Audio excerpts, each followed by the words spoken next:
I'll be out of breath. Oh, I started.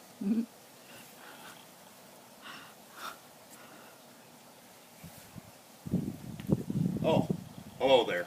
This is Coach JD coming at you from my backyard. Just doing a little bit of work, a little bit on my shoulder.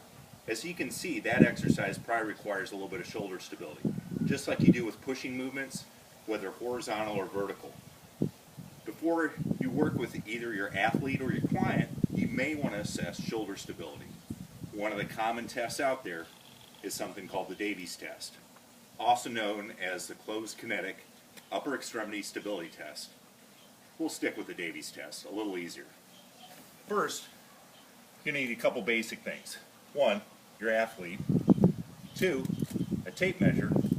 Three, some tape or something to be able to mark your spot. The test really consists of measuring 36 inches. That's how far apart your hands will be in a push-up position. Mark it with tape and a stopwatch to go ahead and perform 3 trials of 15 seconds each.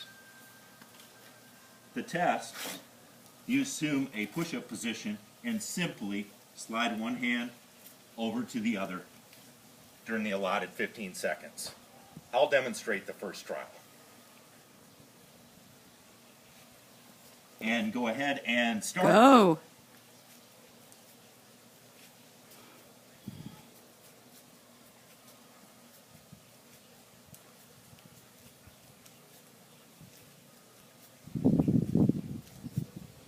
And stop. You give your athlete a little rest time and you repeat for 3 trials. And then you'll take the average of that. Like any test, it has its good and its bad points, or pros and cons. Some of the pros of the test is, one, it's easy to perform, it's quickly done, it can be done anywhere, doesn't really require any special equipment, and can be done in groups with partners.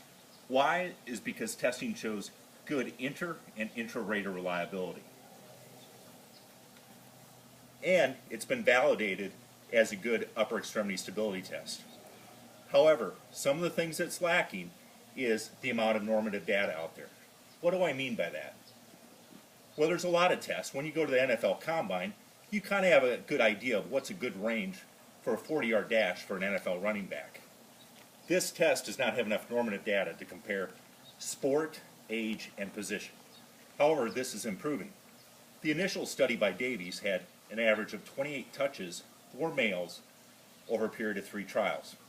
However, a follow-up study by Ellenbecker only showed 21 touches on average for males, and a more recent study involving 77 collegiate baseball players had an average of 30 touches for male athletes aged 18 to 22. However, it's also a good test to go ahead and demonstrate progress for your athlete before and after either instituting a rehab program or instituting a strength and conditioning program. However, like any test, it does have its limitations, and you need to be aware of these when interpreting the data. This is Coach JD, signing out.